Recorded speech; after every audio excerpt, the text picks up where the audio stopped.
வணக்கம் அன்பு சொந்தங்களே, தமிழால் ஒன்றிணைவோம். உங்கள் அனைவருக்கும் இந்த குட்டி பாண்டியின் அன்பான வணக்கம். வாங்க நேரடியாக நிகழ்ச்சிக்கு போகலாம். எங்களுடைய வீடியோக்கள் நிகழ்ச்சிகள் பிடித்திருந்தால் லைக் பண்ணுங்கள், ஷேர் பண்ணுங்கள், சப்ஸ்கிரைப் பண்ணுங்கள். அப்போதுதான் இந்த குட்டி பாண்டி போடுற வீடியோ உங்களுக்கு நோட்டிஃபிகேஷனாக கிடைக்கும். அப்போதுதான் நீங்கள் உடனடியாக காண முடியும்.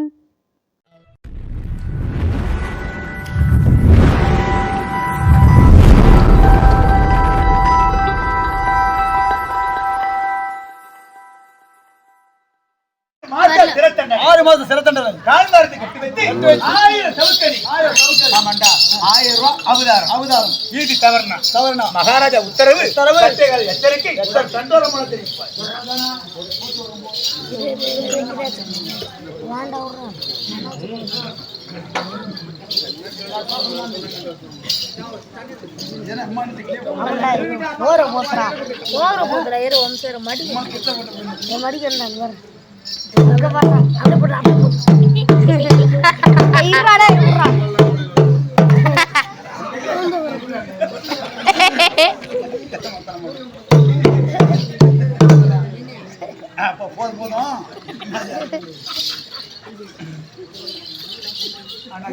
கிராமத்து சொல்வது என்னவென்றால், நாளை காலையில 7 மணிக்கெல்லாம் ஏரியாட்டி எடுத்துக்கிட்டு ஏரியாட்டிக்கு வந்துருங்க. அடிக்க முடியாது, பேசிட்டு இருக்கேன். மகாராஜா என்ன சொன்னாரு? யாராவது அஸ்தாபர்த்திலே அரிசி பருத்தி கூன் குருடு நொண்டி பேடு. ஆமா, கத்தி சொல்லி கவிபாடு இறப்பன் பரப்பன் கோரி சொங்கமா. யாராவது பிச்சை என்பது கேட்டால் சென்னல்களை வறுத்து போடுங்க. சென்னல்லாம் நெல்லு அதை வறுத்து போடுங்கன்னு சொன்னாரு. அதெல்லாம் விட்டுட்டு நீ என்ன ஏரியாட்டை அதைத்தான் சுத்தமா நரேந்திர மோடி பணம் போடுறத விட்டா ஏரி வேலை நின்று போச்சு. அதையாட்ட கேட்டுருக்கீங்க. என்ன காரணம் பணம் போடலன்னு கேளு. சேனம் பூரா என்ன படுத்துறமா, ஏரி வழி தான் போறேங்க. ஏரி வேலை சம்பளம் நினைச்சுக்கிறது. காலையில் ஏஞ்சி போனா 7 மணிக்கு ஒரு போட்டா பிடிக்கணும். 7 மணிக்கு ஒரு போட்டா, சரி கரெக்டா 2 மணிக்கு ஒரு போட்டா. 2 போட்டா எடுத்தோம்னா உடனே சம்பளம் ஏறிவிடும். நம்ம தான் ஒரு போட்டா பிடிச்சிட்டுமே. ஒரு நாளைக்கு 5 போட்டா எடுத்தா கூட 4 நாள் எனக்கு 27 ஆளுக்கு சம்பளம் போச்சு. ஒன்று வச்சா நீ போய் மண்ணு வெட்டி தான் சம்பளம். நீ ஆட்டையை கொடுத்து ஆட்டாட போட எப்படி சம்பளம்?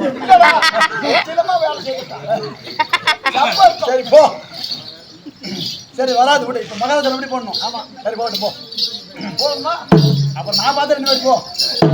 எப்படி சம்பளம் போச்சு ஏறிச்சு. அப்படிதான் இருக்கும். சாட்சி இல்ல.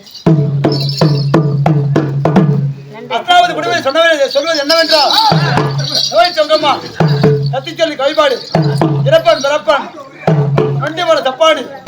யாரு பிச்சை என்று கேட்டால் சென்னலை வறுத்து போட வேண்டும். அவள் வறுக்காக போடாவிட்டால் 6 மாத சிறை தண்டனை.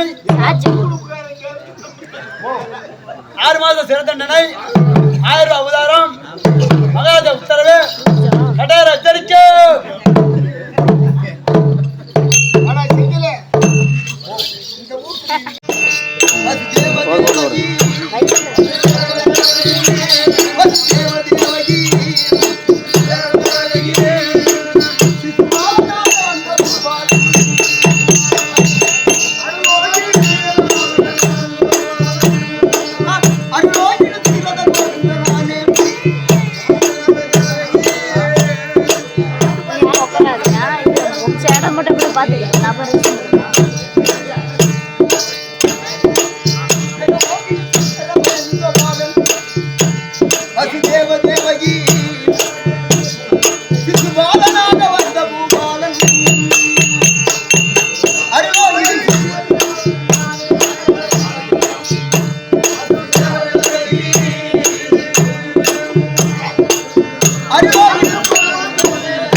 போராடிய கொன்றேன்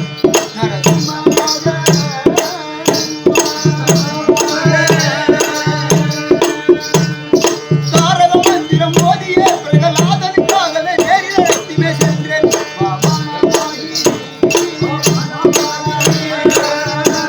நான் மன்னன் மன்னன் வண்ணம் உடன் அடித்த பாலன் காத்தவரை குன்னுபாடி வதைத்த காலன் ராமராகி தவமுதிக்காகவே தாடக தன்னைய வாட்டி சபதமே செய்த வில்ல ஜகங்களில் நாட்டி வில்லை முடித்தேன்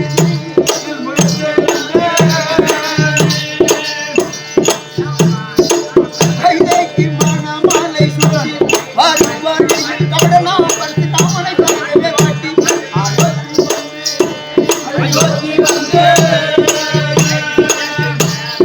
பட்டத்து ராமனை கட்டிய ஆள இஷ்டமதனை சொன்ன மாது கை செய்து தாங்கத்தவனை பட்டமான உள் சொன்ன கட்டாத தாம் பட்டமனையும் புட்டலத்தனரும் புட்டன காணங்கள் சொல்ல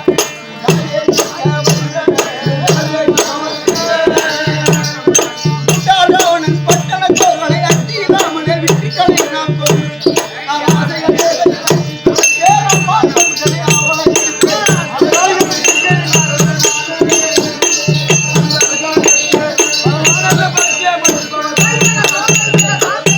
அதவா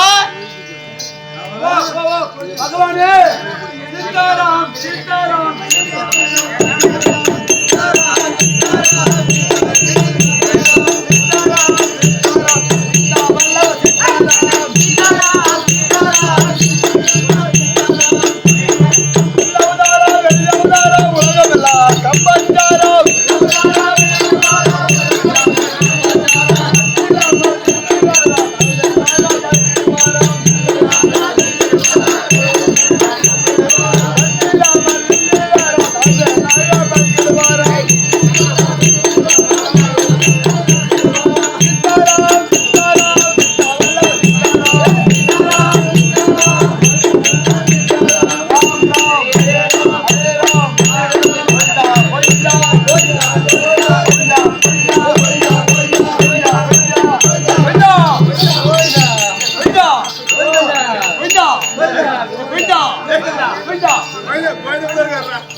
மந்திரம் விடுங்க பாருங்க நேரம் வேணா வேற வைக்க முடியுமா எப்படியாமே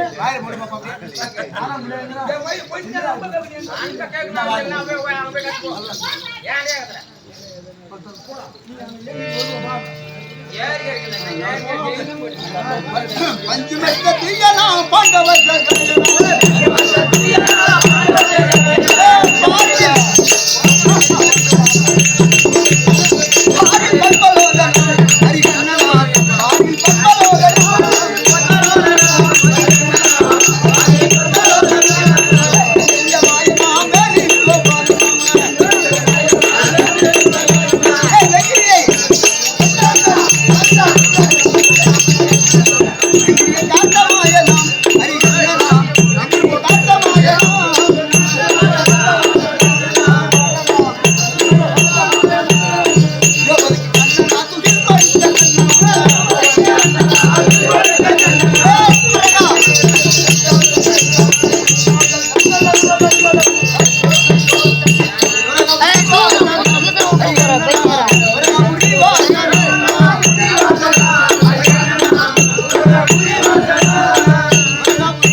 யாரு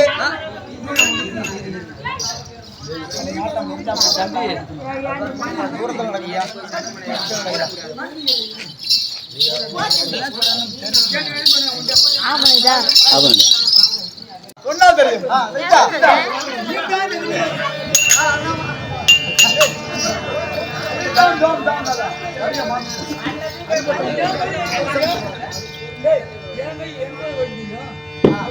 என்னை அதிகரிப்புள்ளோம் என்கிறீர்கள்.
ஒண்ணு பாருங்க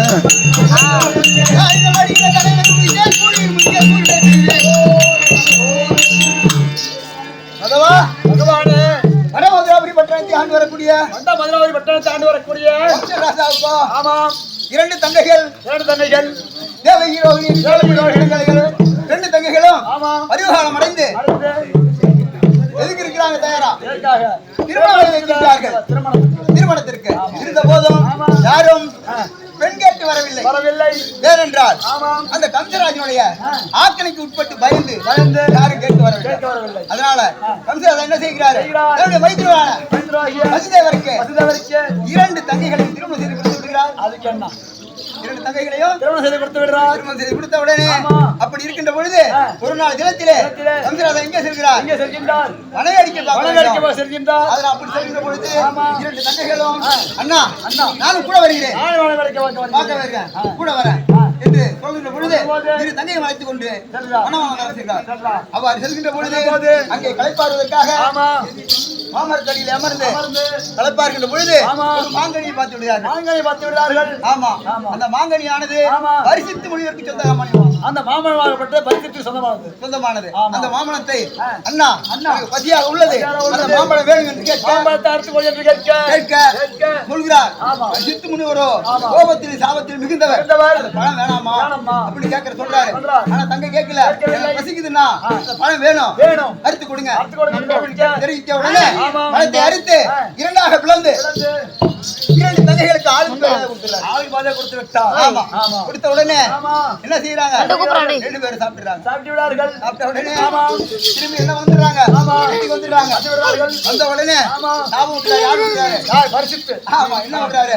எனக்கு சொந்தமான தங்கை பிறந்தனால 7 குழந்தைகள் பெண் குழந்தை பிறந்து 8ஆவதாக ஆண் குழந்தை பிறந்து உனக்கு என்ன மரணம்?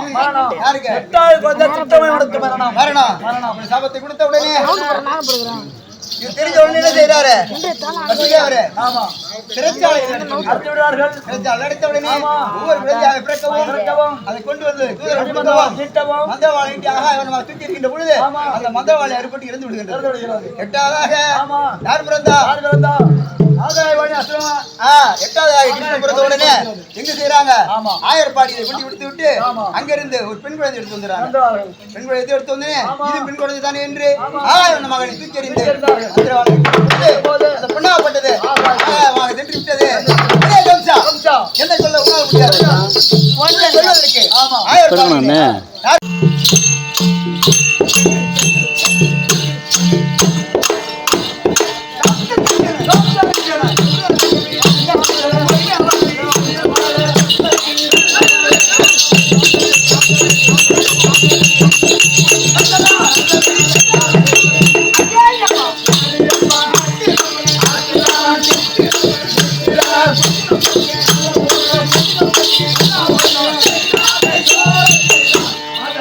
Thank you.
ஒட்டப்பட்டுதான் ஜாவ போற என்னப்பா ஆறா சுஞ்சாமி கோவிந்த சாமி தான் சொன்ன வாங்காய்க்காக தான் நான் போய் என்ன தப்பு இல்லை.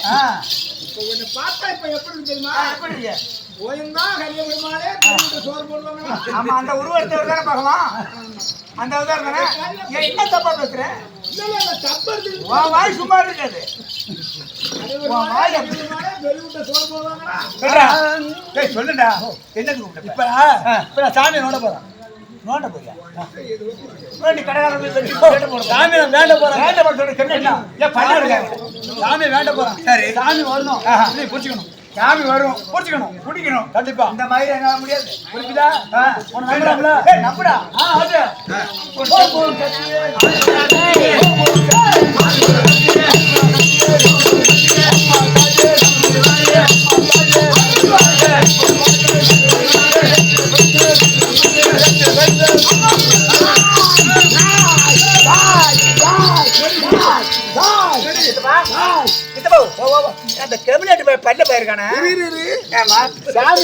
சாமி வரும் நானு பெருமா கோயில் சாமி அப்படியே தான் உட்காந்து பெருமா கோயில் அப்புறம் சிலை செஞ்சு வச்சிருக்காங்க அந்தந்த தலை அவுத்துனேதான் இருக்கு காமன் தாங்கன்னு காலில மரணம் கூட எழுந்திட்டு வரல அப்படியே எழுந்துட்டு வரல சாமி வரும் ஒன்னையும் காணும் எட்டி உதயம் கண்ணுக்கு தெரியல வருது உன் கண்ணுக்கு கோடி கண்ணுக்காரனுக்கே தெரியலன்னா காய்ப்பாய கண்ணுக்கு எப்படி தெரியும்? ஒரு தூக்கம் வராதியா சாமி வர பிள்ளை பையன் சொன்னானே ஒரு சாமி கூட காணும் இப்ப நான் என்ன சொன்ன கோடி கண்ணுன்னா பால் விட்டு பொண்ணுக்கு பார்வை நல்லா தெரியும் கைவனுக்கு பார்வை தெரியாது அதான் என் கண்ணுக்கு தெரியல உனக்கு தெரிய போகுது நான் அதைத்தான்